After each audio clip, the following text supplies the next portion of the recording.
Good afternoon, class. We are looking at section 3.8, Differentials and Linear Approximation, part 1. So if we finished all the sections and the last one is differentials and linear approximation, here's the synopsis of that. We are going to go over it in a moment. Again, reminding you of differentiation formulas, we start with the definition, some basics and definition of a E, and more basic differentiation formulas from the power rule to trigonometric functions to product rule, quotient rule, the power rule results in extended power rule and more of exponentials, a composite function resulting in the chain rule, and of course, the logs. So those are differentiation formulas hopefully everybody's comfortable with. And then I remind you that when you deal with logs, of course, the base must be positive, can't be 1. We want to pay attention to this arrow. Log x base b equals y means b to the power of y equals x. And if we can make this transition, that means we really understand for a general logs, the first 3 are very straightforward, and the rest of them we've looked at in algebra. And those 7 properties are extremely important.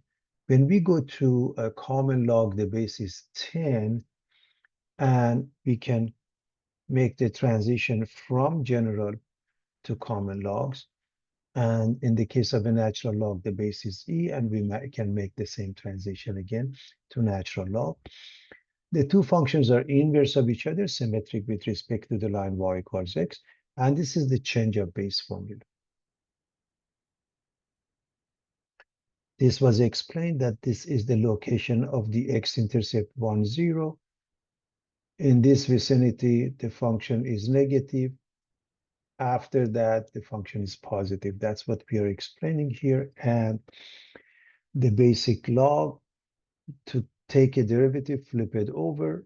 If it's a g of x, if it's a function of x, flip it over times g prime by the chain rule. And if the base is different, times 1 over ln b actually by the change of base formula. So that was the discussion here.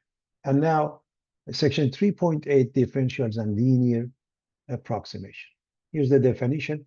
For y equals f of x, you have a curve y equals f of x, and you have 2 points P and Q. So we define the x called the differential of x by dx equals delta x. So we are looking at this distance, the run.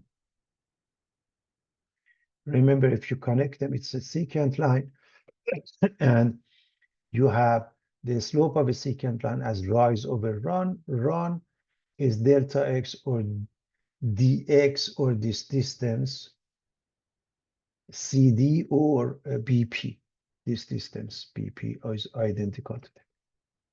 And dy, we define it, called the differential, as dy equals f prime of x times dx.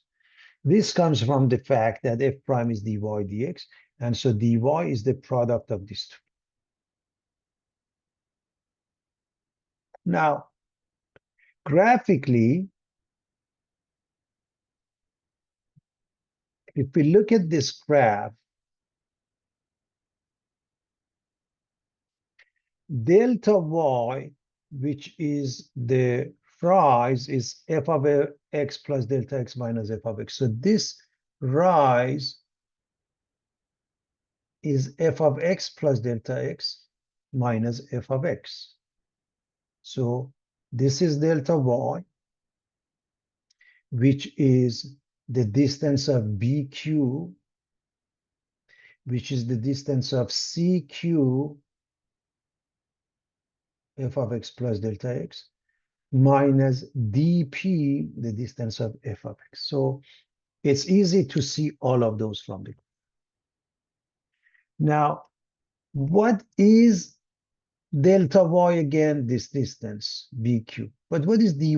If you draw a tangent line at point P, you can see the run delta x is the same, therefore delta x is the same as dx. But the rise dy is equal to AB, which is not the same as delta y, which is BQ. So they are not the same. They are completely different. We can replace delta y by dy for a function f, which is continuous and differentiable function with a small delta x. So if this run is small, then we can say delta y and dy are almost the same. So we can replace the delta y with dy. When would we do that if delta y is difficult to evaluate? So f prime of x, which is dy dx, we call it dy delta x, and therefore delta y becomes f prime of x delta x. So if we look at this, we start with delta y, everybody, f of x plus delta x minus f of x. And if you look at this equation, I can move the minus f of x to the left, and f of x plus delta x becomes f of x plus delta y. So I hope you realize number one and number two are in essence identical. We said f prime is dy dx and dy is f prime of x dx. Okay. So that's the definition of a dy. And now if we go back to this equation, we said if delta x or dx is small, we can replace the delta y by dy. So this equals, so f of x plus delta x equals f of x plus delta y, or it's approximated roughly equal to f of x plus dy. That's the idea. Also, everybody remembers this line is a tangent line. So at this point A and f of A, we can easily calculate the tangent line using the point slope y minus y1 equals m times x minus x of 1. Linearization refers to finding the tangent line at some point A. As I mentioned, y minus y1 equals m times x minus x of 1. If I move the y1 to the other side, replace the m with f prime, x of 1 with a, y sub 1 with f of a, this point, and I will call it L of x, linearization. So linear approximation means, okay, find the tangent line at a specific point to help you calculate something.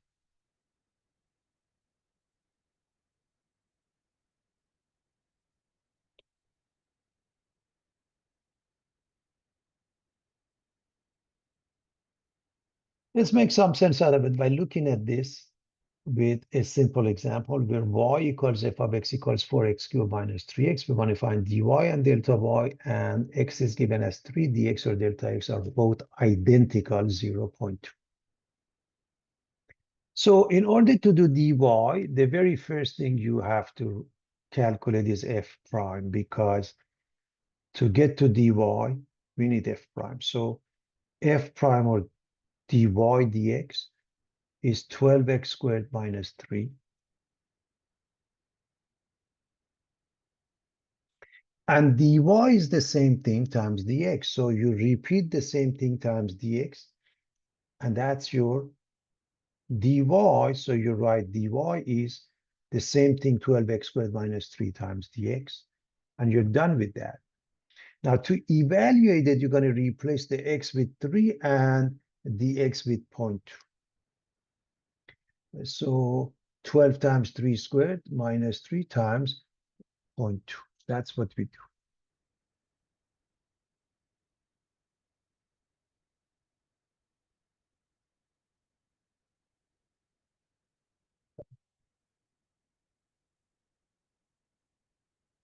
This is 9 times 12 is 108, minus 3 is 105 times 0.2. You just multiply 2 times 105, you get 210. You need one decimal, you make it 21. That's how you multiply decimals and powers of point. I hope powers of tens. I hope everybody's comfortable with that. So as you can see, it's simple enough that we can actually do it In our head, we don't even need a calculator, although in some cases, you can always do it by hand. But if we want to calculate delta y, we go with f of x plus delta x, which means f of 3.2 minus f of x, which is f of 3. Now, this is completely basic math, elementary algebra, plug in. So we're going to put 3.2 here. We get 4 times 3.2 cubed minus 3 times 3.2. And then we put 3 minus 4 times 3 cubed minus 3 times 3. And again, this part is easy to calculate. This one is not hard either, but you have to use a calculator. That's what I mean. That's really the difference between. Put it into a calculator, you get 121.472 for this part minus 99 for this part, and you get 22.472. Now, these two numbers are fairly close, and you may think it's not close enough. Delta x, which is 0.2, is way too large. The smaller the delta 2x, the closer the two values, everybody. The smaller the delta x, the closer the two value. And that's the idea that is important to understand.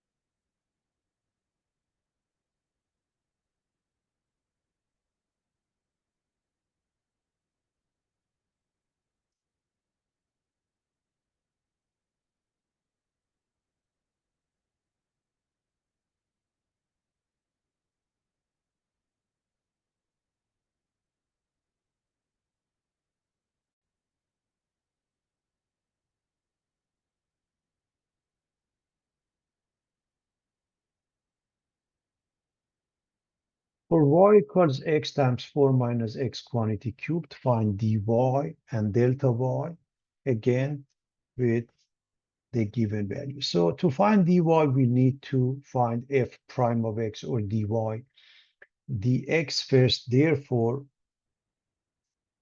we notice this is the product of f and g. The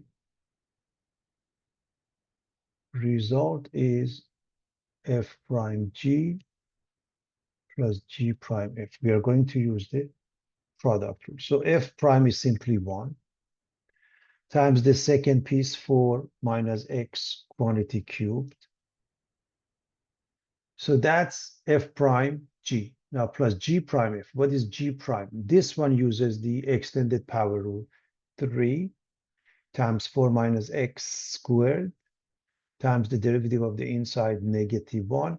This entire thing, everybody, is g prime. This is g prime times f x. That's the extent of the calculus. The y dx is this. Now we are going to simplify. To simplify, we take the common factor between the two, which is 4 minus x squared, because this one has exponent 3, this one has exponent 2. The one with the smaller exponent is in common. You divide this one by this one, gives you 4 minus x. You divide this one by this one, this is gone. So it gives you a positive 3, -1 on x. The product is -3x. The sum of these two is -4x. This second piece can be factored into -4 times x minus 1, and we put it in front. So this second piece is -4 times x minus 1. So to find dy, when x is 5 and delta x or dx is 0.1, we are going to replace the x with 5. First of all, dy is the same thing times dx. dy is the same thing times dx.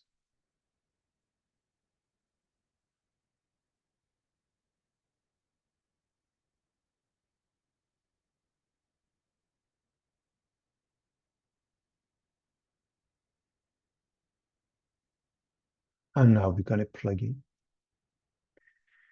We are going to replace the x with 5 and dx with 0.1. 5 minus 1 This is easy to calculate. This is 4. This is -1, but you square it, you get +1. So it has no bearing. The product of these two is -16. So this entire bracket can be replaced with -16 times 0.1, -1.6. So again, it's easy. You can even do it by hand in your head. It's simple. But to find delta y, which is f of x plus delta x, which is f of 5.1 minus f of 5, it may be a tad more difficult to do it by hand. You do it perhaps with a calculator. So we are going to plug in 5.1 here. We get 5.1 times 4 minus 5.1 cubed minus, then we plug in 5. 5 times 4 minus 5 cubed. So of course, this is easy because 4 minus 5 is -1 cubed. It remains at -1. Okay. So you have this one, which is +5, but this one you can put it into a calculator. The final result is -6.7881 minus -5 or +5, or -1.7881. Notice, in a matter of comparison to dy, the two are fairly close. If delta x smaller, let's say 0.05, it's half of that, these two are going to be very close. If you change it to 0.01, they may even be identical within a couple of decimals. And that's the idea. Dy and delta y are close enough that instead of delta y, we may use dy because it's easier to calculate.